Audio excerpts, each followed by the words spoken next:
The morning sun cast long shadows across Khalid Abdullah's office as he gazed out over the Detroit skyline. His corner office on the 35th floor of Renaissance Center offered a commanding view of the city he'd called home for the past 2 decades. The Crystal Award on his desk, Michigan Business Leader of the Year, caught the light, sending small rainbows dancing across the mahogany walls. Yet despite all the trappings of success surrounding him, an inexplicable emptiness gnawed at his soul. Khalid ran his fingers through his salt and pepper beard, a habit he developed during moments of deep contemplation. At 52, he had achieved everything he'd set out to accomplish. A thriving import-export business, respect within both the business and Muslim communities, and a beautiful family. His wife Amira managed their charitable foundation, while their 3 children excelled in their respective fields. By all measures, he was living the American dream. Yet lately, during his 5 daily prayers, he felt as though he were merely going through the motions. The words of the Koran, once a source of profound comfort and guidance, seemed to echo hollow in his heart. This spiritual drought, as he'd come to think of it, had been growing steadily over the past year, leaving him with a peculiar sense of disconnection he couldn't quite explain to anyone, not even Amira. "Mr. Abdullah?" His assistant's voice crackled through the intercom. "Your flight to Phoenix has been confirmed for 3 p.m. "Thank you, Sarah," he responded, checking his watch. The business meeting in Arizona couldn't have come at a better time. Perhaps a change of scenery would help clear his mind. The drive to Detroit Metropolitan Airport was uneventful, and soon Khalid found himself settled in first class, his prayer beads wrapped around his wrist more out of habit than devotion. As the plane touched down in Phoenix 4 hours later, the setting sun painted the desert landscape in shades of amber and gold. Rather than wait until morning, Khalid decided to drive to Sedona that evening for his meeting. The rental car agency provided him with a sleek black Tesla, and he set out on the desert highway, his mind wandering as the miles rolled past.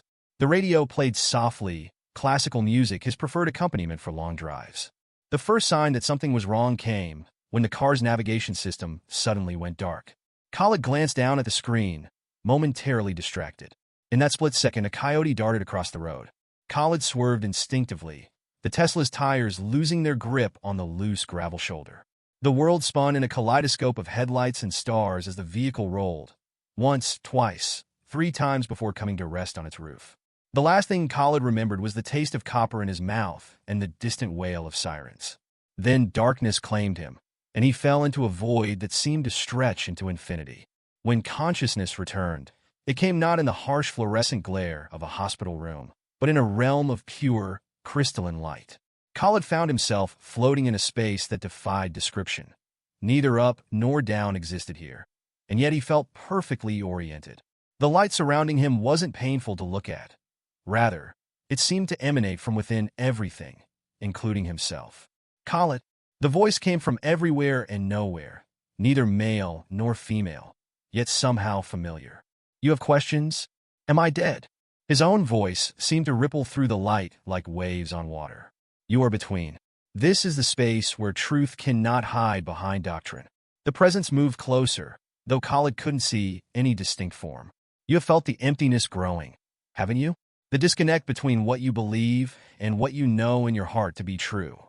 Khalid wanted to protest, to defend his faith, but in this place, pretense fell away like autumn leaves. "Yes," he admitted, "the rituals, they've lost their meaning, but I don't understand why. I've lived as a good Muslim, followed the teachings." "But whose interpretation of those teachings?" the voice asked. "Man's or God's? When you read the Quran, do you seek truth or confirmation of what you've been told is truth?" Before Khalid could answer, scenes began playing out around him, moments from his life but seen from a new perspective. He saw himself refusing to do business with a gay couple, believing he was upholding his faith. He watched himself turn away a homeless man from his mosque, concerned about appearances. Each memory carried with it not judgment, but a profound sense of missed opportunity for genuine connection and understanding.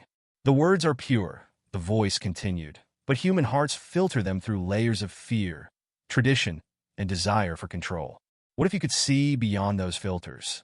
Would you have the courage to embrace a larger truth?" The light began to pulse, and Khalid felt himself being pulled back. "Wait," he called out. "I don't understand what you're trying to tell me." "You will," the voice assured him. "But understanding requires letting go of certainty. Are you willing to risk everything you think you know?" The light flared brilliantly, and Khalid's eyes snapped open to the harsh reality of a hospital room. The steady beep of monitors replaced the ethereal voice, and the antiseptic smell of medical facilities overwhelmed his senses. But the question lingered, burning in his mind like an ember that refused to die. What if everything he thought he knew was just the surface of a much deeper truth? A nurse rushed in, alerted by his changing vital signs. "Mr. Abdullah, you're awake. Let me get the doctor." As medical professionals swarmed around him, checking his responses and vital signs, Khalid barely heard their questions. His mind was still in that place of light, grappling with the implications of what he'd experienced. He knew, with a certainty that transcended rational thought, that his life would never be the same. The doctor informed him that he'd been unconscious for 3 days, suffering from a concussion and several broken ribs. But physical pain seemed distant and unimportant compared to the spiritual earthquake that had shaken the foundations of his faith. As he lay in his hospital bed that night, watching the desert stars through his window, Khalid realized he stood at a crossroads. The comfortable certainty of his old life lay in one direction, while the other path led into unknown territory, full of questions and potential discoveries. The choice, he realized, had already been made. The moment he experienced that other realm, he had crossed a threshold from which there was no return. The question now was not whether to proceed, but how to navigate the challenging path ahead. The return to Detroit felt like stepping into a familiar room where all the furniture had been subtly rearranged. Everything looked the same on the surface, but something fundamental had shifted, making the once comfortable space feel somehow alien. Khalid's family welcomed him home with obvious relief, but even their loving embraces couldn't bridge the invisible chasm that had opened within him. Amira noticed the change first. She found him one night in his study, surrounded by books, not just the Koran, but translations of other religious texts, philosophical works, and accounts of near-death experiences. The concern in her dark eyes was palpable as she placed a cup of chamomile tea on his desk. "You haven't been sleeping," she said. It wasn't a question. Khalid looked up from an ancient volume of Sufi poetry, his reading glasses perched low on his nose. "How can I sleep, Amira? Every time I close my eyes, I see that light, hear that voice. Everything I read now, it's like seeing words I've known all my life for the first time." He picked up his well-worn copy of the Quran, its margins filled with years of his own annotations. "Look at this passage about divine mercy. We've always interpreted it so narrowly, haven't we?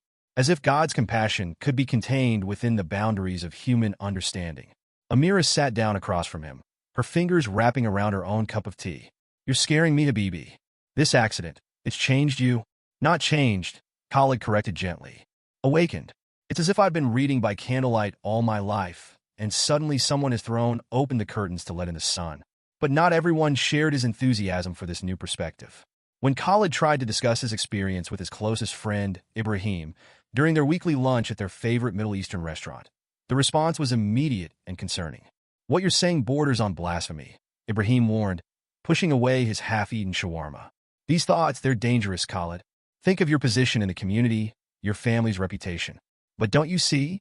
Khalid leaned forward, his voice low but intense.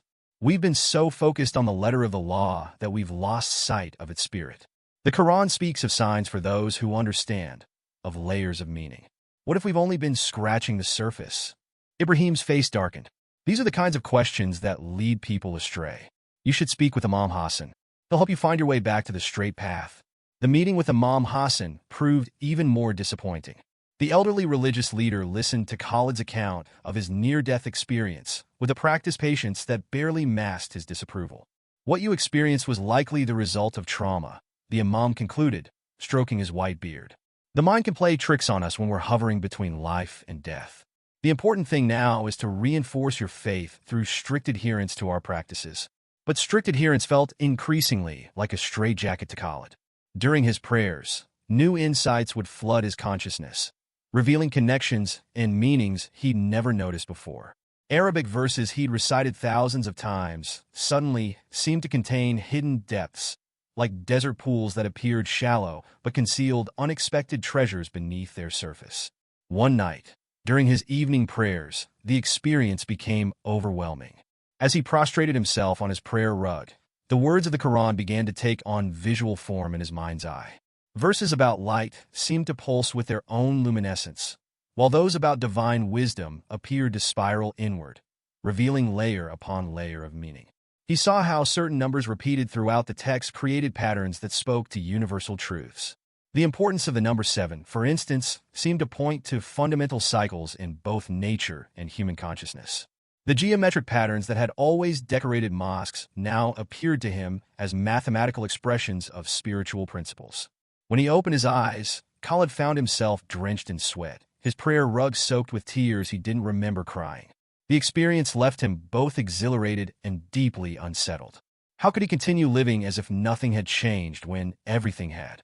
His withdrawal from regular social activities didn't go unnoticed. Business associates commented on his distraction during meetings. Friends from the mosque began to whisper about his decreased participation in community events. Even his children sensed something was different, though they struggled to understand what was happening to their father. One evening, his eldest daughter Sophia found him sitting in the garden, staring at a blooming rose as if it contained all the secrets of the universe. "Baba," she said, settling beside him on the bench. "Why don't you come inside? Mom's worried about you sitting out here in the cold." Khalid smiled, gently touching a rose petal. "Did you know, Habibti, that this flower contains the same mathematical principles found in galaxies? The way its petals spiral follows the golden ratio. The same pattern appears in the rings of Saturn and in the structure of DNA." He turned to look at her, his eyes bright with wonder. How can anyone look at this and not see the unity behind all creation? Sophia shifted uncomfortably. "You sound different, Baba. Everyone's noticed. Mrs. Malik asked me yesterday if you were feeling well, and Sheikh Abdullah mentioned that he misses seeing you at dawn prayers." The concern in his daughter's voice pierced Khalid's heart. He realized that in his pursuit of deeper understanding, he was causing pain to those he loved most. Yet the thought of returning to his old way of seeing things felt impossible, like trying to unring a bell or unsee a sunset. The breaking point came during a board meeting at the Islamic Center. Khalid, who had served on the board for 15 years, found himself unable to stay silent when the discussion turned to excluding a group of refugees from using the center's facilities because they practiced a different branch of Islam. "Are we so certain of our own righteousness," he asked, rising to his feet, "that we would turn away those in need? Where in the Koran does it say that mercy should be reserved only for those who interpret verses exactly as we do?" The room fell silent. Board members exchanged worried glances. Finally, Omar Badr, who had known Khalid for decades, spoke up. "Brother, perhaps you should take some time off from the board. Focus on your recovery. These kinds of radical ideas, they're not helpful to our community." Khalid looked around the room, seeing the fear and judgment in the eyes of people he had once considered his closest friends. In that moment, he realized that his spiritual journey would have to continue outside the familiar confines of his religious community. As he drove home that night, a verse from the Quran echoed in his mind. "For each of you we have appointed a law and a way. If God had willed, he would have made you one community, but he did not, that he might test you in what he has given you." Perhaps, he thought, his test was not about maintaining the status quo, but about having the courage to seek a broader truth, even at the cost of comfort and belonging. The email arrived on a Tuesday morning, buried among business correspondence and family newsletters. Interfaith Dialogue Circle. All seekers welcome. Under normal circumstances, Khalid would have deleted it without a second thought. But something about the simple invitation caught his attention, particularly the quote at the bottom. "The truth is too big for any one religion to contain it." The meeting was held in a converted Victorian house on the outskirts of Detroit. As Khalid pulled into the gravel driveway, he noticed the eclectic mix of vehicles. Everything from a pristine BMW to a weathered Volkswagen van decorated with peace symbols.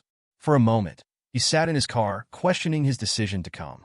What would his community think if they knew he was here? But the warmth that greeted him inside quickly dissolved his hesitation. The living room had been arranged with comfortable chairs in a circle, and the air was fragrant with incense and tea. People of various ages and backgrounds chatted quietly, and no one seemed surprised or concerned by the presence of a traditionally dressed Muslim businessman in their midst. A woman in her 60s, with silver hair and kind eyes, approached him. "Welcome," she said, extending her hand. "I'm Sarah Matthews. We're so glad you found us." The evening began with a meditation, something Khalid had never practiced, but found surprisingly similar to the peaceful state he sometimes achieved during his prayers. Then, one by one, people began sharing their spiritual experiences and insights. A former Catholic priest spoke about finding God in nature. A young Jewish woman described her struggle to reconcile traditional teachings with her own direct spiritual experiences. A Buddhist businessman talked about maintaining mindfulness in the corporate world. When it was his turn, Khalid hesitated before sharing a carefully edited version of his near-death experience. To his surprise, instead of judgment or skepticism, he found understanding nods and encouraging smiles. The mystics of all traditions speak of similar experiences, Sarah explained afterward, as they shared tea and dates. The Sufis in your own tradition, the Christian contemplatives, the Buddhist masters, they all point to a reality that transcends religious boundaries. Over the following weeks, Khalid became a regular at the dialogue circle. Each session seemed to unlock new understanding. He began to see how different religious traditions were like different languages describing the same fundamental truth. The rigid boundaries he had built between us and them began to dissolve. His meditation practice deepened, and with it came more vivid spiritual experiences.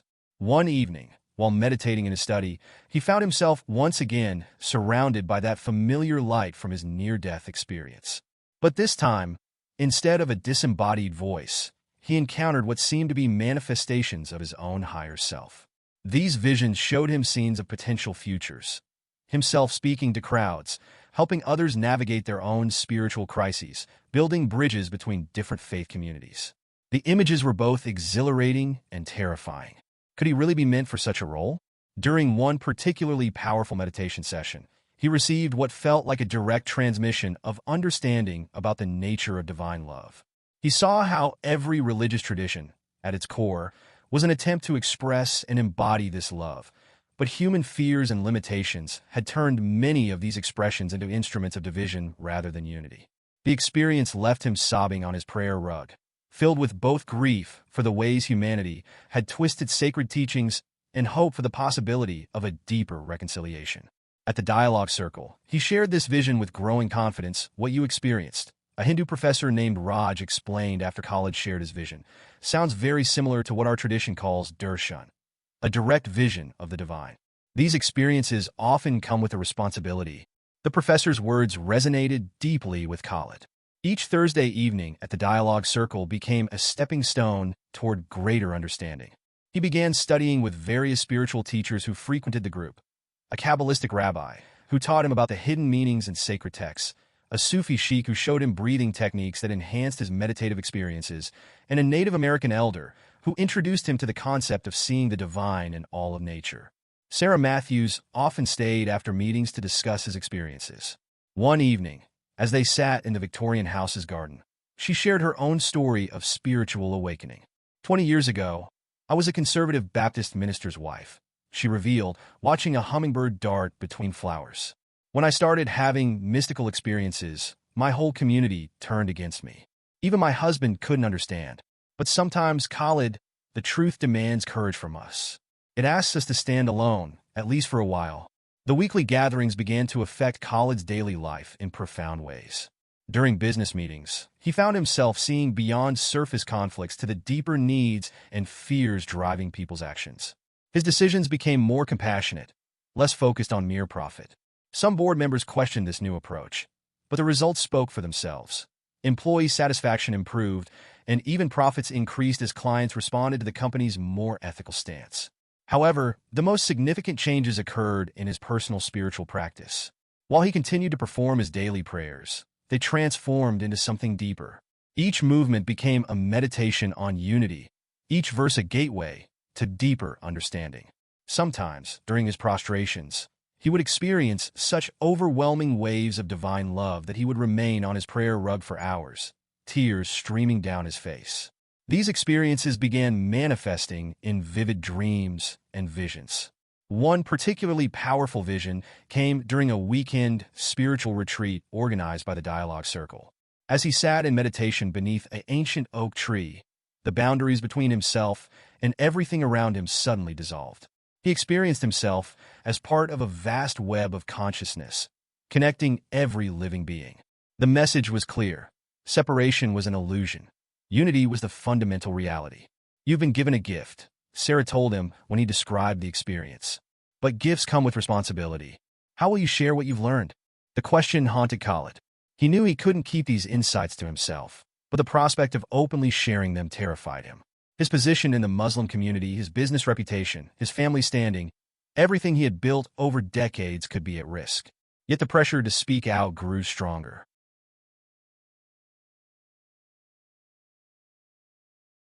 During one meditation session, he received a clear vision of himself establishing a center for spiritual healing and interfaith dialogue. The center would be a place where people from all backgrounds could explore their direct relationship with the divine, free from dogma and judgment. The vision was so detailed that he could see the building, a renovated warehouse with high windows that would flood the space with natural light. There would be a meditation hall, a library filled with spiritual texts from all traditions, and a garden where people could connect with nature. Most importantly, it would be a safe space for others like himself who were going through their own spiritual awakening. When he shared this vision with the dialogue circle, the response was immediate and supportive. Several members offered to help make it a reality.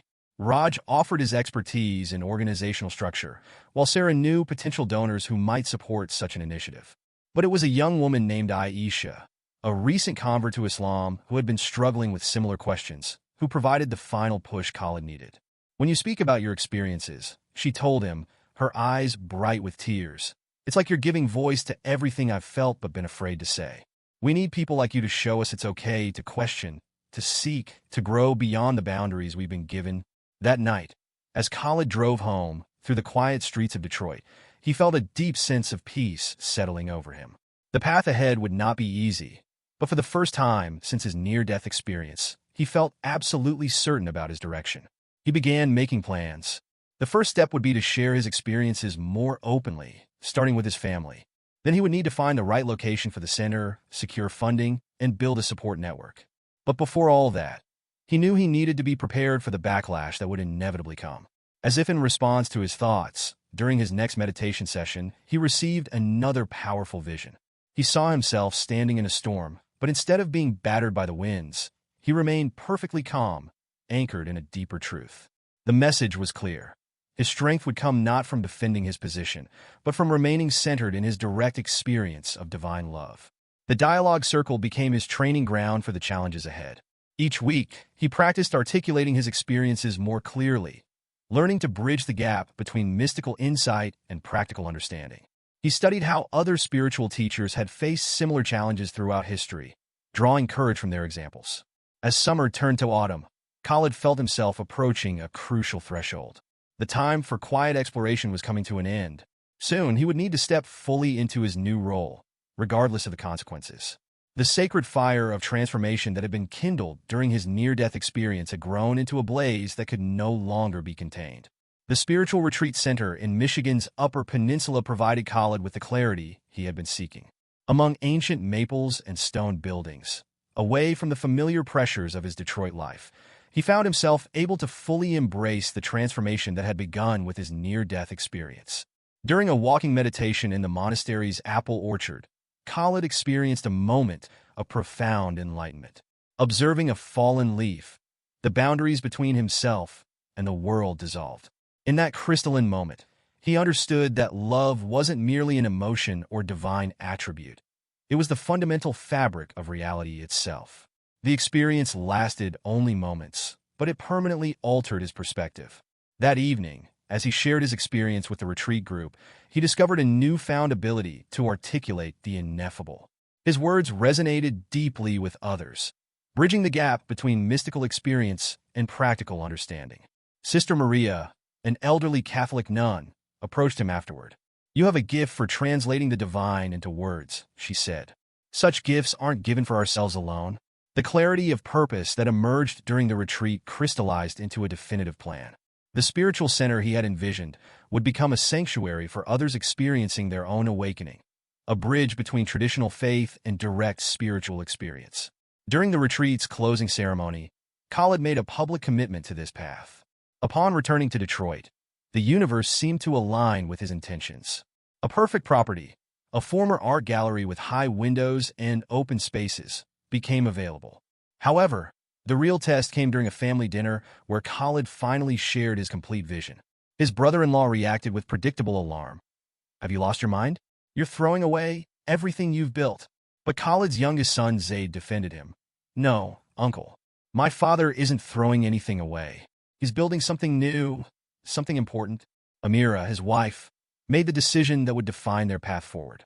"I don't fully understand everything," she said, taking his hand, "but I understand that this is your truth. And I choose to stand with you." With his family's support, Khalid moved forward decisively. The center took shape quickly, drawing unexpected allies and supporters. A respected Sufi sheikh endorsed his efforts, an interfaith council offered partnerships, and local artists volunteered their talents to transform the space. As he stood in the partially renovated gallery one evening, watching sunset light paint the walls gold, Khalid felt absolute certainty in his path. Above the entrance, words from Rumi caught the fading light. "Out beyond ideas of wrongdoing and right doing, there is a field. I'll meet you there." The transformation that had begun on a desert highway was complete. Khalid had found his true purpose, not in the certainties of his old life, but in creating a space where others could safely explore their own relationship with the divine. Though challenges lay ahead, he faced them with the unshakable peace of one who has found his true calling.